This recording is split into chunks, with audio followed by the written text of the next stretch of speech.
Hey, everybody, and welcome to the Deep Dive. You know how much we love to go deep on things here, so today we're going to be diving into something that, it might sound a little out there at first, but bear with us. We're talking about the idea that humans are more than just flesh and blood. Right. And we're not making this up. It came from you guys. Yeah, you showed a YouTube video that's been making the rounds online all about this concept, Yeah. and well, we're here to unpack it with you. So what's really cool about this video is that they start off with this really catchy idea. They suggest that we're not actually human, but human. HUE-MAN. Beings of light and vibration. Now, I know that might sound a little, a little far out there, a little sci-fi perhaps, but this concept itself actually isn't all that new. Yeah, exactly. The video even mentions that, like, ancient civilizations were kind of onto something similar. Oh, absolutely. Like, you think about the Egyptians with their sun god Ra, all this, like, light and energy. They were definitely tapping into something there. Absolutely. And if we fast forward to today, we can see how modern science, particularly quantum physics, is starting to find evidence that might back up some of these ancient beliefs. Okay, now this is where it gets really interesting for me. The video talks about these things called biophotons, tiny particles of light that every living thing, including us, emits. Yeah, it's like we all have this subtle glow. It's pretty amazing. It is pretty wild. So it's like we're all walking around like little tiny light bulbs. Well, not exactly light bulbs, but the science behind biophotons is actually pretty fascinating. They're not just some mystical aura. Scientists are discovering they play a vital role in how our cells communicate. Imagine a constant stream of light signals flashing between our cells, coordinating all sorts of biological processes. So it's not just some woo-woo concept. There's actual science backing this up. Exactly. And this science is being applied in a field called bioelectrography, which basically studies how living organisms create and interact with electromagnetic fields. Okay, so we're all emitting light in the form of these biophotons, and it's playing a key role in our biology. Right. But does that mean our thoughts and emotions, all the things that make us who we are, could be impacting the light we're putting out? That's where things get really, really interesting. The video seems to think so. They even connect this to quantum physics, suggesting that everything is ultimately energy, vibrating at different frequencies. So could our thoughts and feelings actually be influencing those frequencies? Okay, hold on. I need a minute to process this. So we're saying there's a chance that our thoughts aren't just happening inside our heads. They could actually be influencing the energy around us. That's the idea, and it's definitely something to think about. Think of it like this. Imagine our thoughts are like ripples in a pond. Just as a pebble creates those expanding circles of waves, our thoughts could be creating ripples of energy that extend beyond ourselves. All right, that's a pretty trippy thought right there.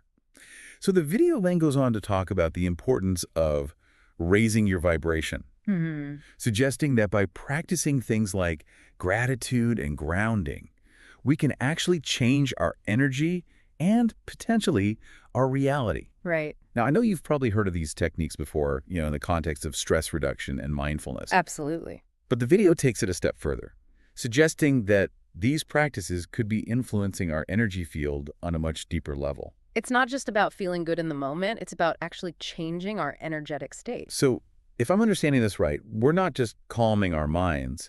We might actually be tuning into a different frequency, one that's more positive and aligned with our goals. That's the idea. It's like switching from a radio station that's playing static to one that's playing your favorite song. But instead of music, we're changing our energetic state. Okay, I'm starting to get it. But then the video takes a bit of an unexpected turn. It dives into this whole topic of the shadow self, talking about the parts of ourselves we tend to hide, the negative emotions we might try to suppress. Yeah, and this is where it gets even more interesting because acknowledging those darker aspects of ourselves is definitely important for our mental and emotional well-being. But could it also tie into our energy and how we interact with the world? So we're saying that ignoring those negative emotions could actually be what, like blocking our light or lowering our frequency? Potentially, yes. It's something to consider. Wow, this video really doesn't shy away from the big questions. It even goes so far as to say we can connect with beings of light on other frequencies. Now that's where I started to wonder if they're pushing the boundaries a bit. I can understand why you'd say that. But think about it this way. We know that practices like meditation can actually chain our brainwave frequencies. So what if these altered states of consciousness allow us to become more sensitive to subtle energies that we normally wouldn't perceive? Okay, so instead of picturing these light beings as, I don't know, some sort of extraterrestrial visitors, maybe we're tapping into a deeper level of consciousness. Precisely. And there are theories out there that suggest our consciousness might even interact with the quantum field, that fundamental level of reality where everything is interconnected. And now we're getting really deep. Yeah. It's definitely pushing the boundaries of what we currently understand, but it's a fascinating area to explore. And this whole concept of a collective consciousness, it's pretty wild. The video emphasizes that we're all part of this interconnected web of energy, and our positive vibes can actually contribute to a global shift. It's a powerful idea. If everything truly is energy, as quantum physics suggests, then it makes sense that we're all connected in ways that we may not fully comprehend. And if our thoughts and emotions do influence this energy field, then the idea that we can collectively create a more positive future might not be so far-fetched after all. It definitely gives a whole new meaning to the phrase good vibes only, that's for sure. But before we get too carried away, let's take a step back and think about what this all means for you, our listener. Do you believe we're more than just physical beings? Could we really be beings of light, shaping reality with our thoughts and emotions? Those are big questions, and the answers might not be so black and white.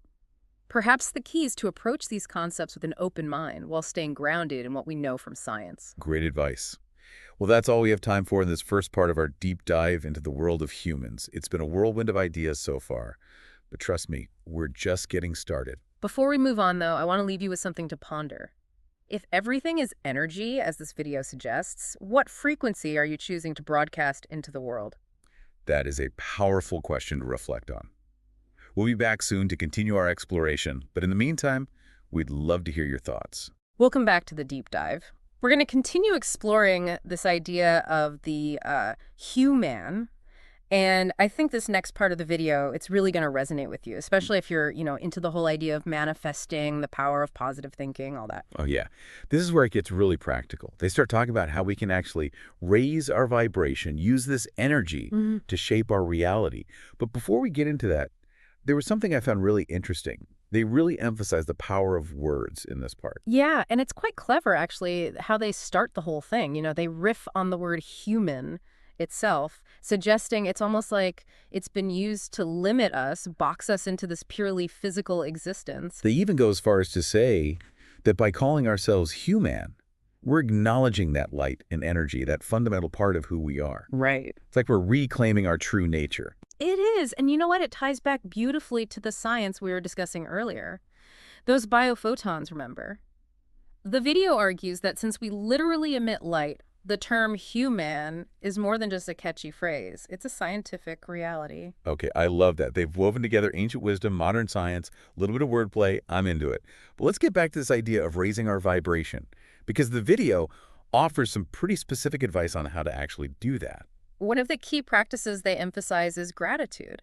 And we're not just talking about a quick thank you before dinner here. Right. They're encouraging us to cultivate a deep sense of appreciation for all the good in our lives, even those small things that we might take for granted. You know what? I've noticed that when I actually take the time to appreciate the simple things, a sunny day, a good cup of coffee, even just a kind gesture from a stranger, it really does shift my mood. Absolutely. But could it actually be impacting my energy on a deeper level? That's what the video is suggesting. It's all about shifting those frequencies, remember? When we focus on feelings of gratitude, we're essentially tuning into a higher, more positive frequency. So it's like gratitude is the key to unlocking a more vibrant, more fulfilling reality. That's a great way to put it. The video also talks about grounding, literally connecting with the Earth's energy. Have you ever tried, walking barefoot on the grass, spending some time in nature? Oh, absolutely. There's something so incredibly calming and centering about being in nature. It's like all the stress, all the noise of daily life just melts away. And it's not just in your head, The video suggests that grounding allows us to tap into the Earth's stable, grounding energy. It can help to balance, harmonize our own energy field. Okay, this is where the video gets a little out there for me. They talk about the power of sound to raise our vibration. They suggest listening to certain frequencies of music or using sound healing techniques, singing bowls, tuning forks, that kind of stuff. It might sound a bit new age, but there's actually a growing body of research out there exploring the effects of sound on the brain and the body. Certain frequencies have been shown to induce relaxation, reduce anxiety, even promote healing. So it's not just about enjoying a nice melody. These sounds could be literally changing the vibrations of our cells. That's the idea. And while more research is definitely needed to fully understand how this works, it's a fascinating area of exploration, especially in the context of this whole HUE-MAN concept. Okay, so we've got gratitude, we've got grounding, we've got sound. Yeah. The video also touches on the power of visualization, Yeah. creating a clear mental picture of what we want to manifest in our lives. That's a concept that's been around for centuries. It's central to many spiritual traditions. The idea is that by focusing our thoughts, our energy on a desired outcome, we're sending out a powerful signal to the universe. So it's not just daydreaming here. We're talking about harnessing the power of our minds to create our reality. Exactly. But it's not just about wishful thinking either. The video emphasizes the importance of feeling the emotions associated with your desired outcome, as if it were already happening, embodying the energy of what you want to attract. That makes sense. If our thoughts and emotions are emitting energy, then aligning those with our goals, it would make sense that it would amplify their power. Right. But what about those times when those negative thoughts and emotions creep in? How do we deal with those when we're trying to raise our vibration? That's a great question, and it brings us back to the shadow self that we discussed earlier. Remember, it's not about denying or suppressing those darker aspects of ourselves. It's about acknowledging them with compassion, with understanding. So it's more about becoming aware of our thoughts, our emotions, Oh, and making a conscious choice about which ones we want to focus on, amplify. exactly. It's about taking responsibility for our own energy and recognizing that we have the power to choose the frequency we operate on. This is starting to sound a lot like mindfulness. Just paying attention to the present moment without judgment. You're absolutely right. Mindfulness plays a huge role in this whole process. By becoming more aware of our thoughts and our emotions, we can start to make conscious choices about the energy we're putting out into the world. Okay, so we've covered gratitude, grounding, sound, visualization, mindfulness. It Yeah. sounds like a pretty holistic approach to raising our vibration. But I'm curious, what happens when we encounter negative energy from other people? How do we protect ourselves from that? Well, that's where the video talks about creating an energetic shield. Okay. I know it might sound a bit esoteric, but think about it this way. We all have an aura. It's an energy field that surrounds our physical body. And just like we protect our physical body from harm, we can also protect our energy field from negative influences. So how do we actually create this energetic shield? Do we need to, wear some special amulet, perform some ancient ritual? No, no, no, it's actually much simpler than that. The video suggests techniques like visualization. You can imagine yourself surrounded by a bubble of white light. Or setting intentions, affirming that you are protected and only allowing positive energy to enter your space. So it's almost like creating a mental and emotional boundary, choosing what we allow into our energy field. Exactly. And just as important as protecting ourselves from negativity is surrounding ourselves with positive influences. That could mean spending time with people who uplift and inspire you, listening to music that makes you feel good, engaging in activities that bring you joy and fulfillment. It's like we're curating our energetic environment, just as we would curate our physical environment to create a space that feels comfortable and inspiring. That's a great way to put it. And this whole concept of energetic hygiene, it's crucial if we want to maintain a high vibration and attract positive experiences into our lives. This is all starting to make so much sense. But there's one part of the video that I'm still struggling with, this idea of connecting with light beings. I'm not sure what to make of that. I understand your hesitation. It's definitely one of the more esoteric concepts presented in the video. But remember, it's all about exploring these ideas with an open mind. So should we be picturing these light beings as extraterrestrial visitors? Some sort of celestial guardians? The video doesn't explicitly define what these beings are, but it suggests that they exist on higher vibrational planes and can offer guidance and support on our spiritual journey. Okay, I'm willing to keep an open mind, but I'm still not sure I'm buying into this whole interdimensional communication thing. And that's perfectly fine. Not every concept presented in the video is going to resonate with everyone. The key is to take what feels right for you and leave the rest. I like that approach. So even if we're not quite ready to channel interdimensional beings, the other practices like gratitude, grounding, visualization, they still offer a lot of potential for personal growth and transformation. Absolutely. These practices are all about cultivating a deeper connection with ourselves, with nature, and with that universal energy that flows through all things. This whole deep dive, it's really expanded my understanding of what it means to be human, or should I say HUE-MAN. It's been a fascinating journey, hasn't it? And we're not done yet. In the next part of the video, we'll delve into the concept of the collective consciousness. We'll explore how our individual energy impacts the world around us. I can't wait to dive deeper into that. But for now, let's take a short break, and we'll be right back to continue our exploration. All right, welcome back to the deep dive. We've been unpacking this whole idea of humans being more than just flesh and blood, the video's term humans, and how we can tap into our energy to, shape our reality. But now we're getting to what might be the most mind-blowing concept of all. Yeah, this is where the video really goes big picture, Mm. talking about the collective consciousness. So it's suggesting that we're all connected through this invisible web of energy, hmm and our individual thoughts, emotions, actions, they can actually influence the collective. It's a powerful concept, and it's not entirely new. A lot of cultures and spiritual traditions have long believed in some form of interconnectedness. But this video brings it into, the modern context, weaving in ideas from quantum physics, consciousness research. So it's not just some feel-good hippie idea. There might actually be some scientific basis for it. Exactly. Think back to those biophotons we were talking about. If we're all emitting light, interacting with electromagnetic fields, it's not so crazy to think that our energy fields could be interconnected somehow. Okay, yeah, I'm starting to see how it all ties together. But let's get practical for a moment. If we're all part of this collective consciousness, what does that actually mean for our everyday lives? Do we need to be, constantly mindful of every thought and emotion we have, worried about how it might affect everyone else? It's a great question, and I think it's important to find a balance. The video is not suggesting we need to become hyper-vigilant about every little thought. It's more about recognizing that we have a responsibility to ourselves and to the collective to cultivate a positive, harmonious, inner state. So it's not about being perfect or suppressing any negative emotions that come up. It's about becoming more conscious of our overall energy, making choices that align with our highest good and, uh, and the good of the whole. Exactly. It's about recognizing that we're not just isolated individuals. Yes. We're part of something much larger than ourselves. And when we shift our own energy to a more positive frequency, we're contributing to a ripple effect that can benefit, everyone. This reminds me of that famous quote, "Be the change you wish to see in the world." It sounds like the video is taking that idea a step further, suggesting that our personal transformation can actually contribute to a collective shift in consciousness.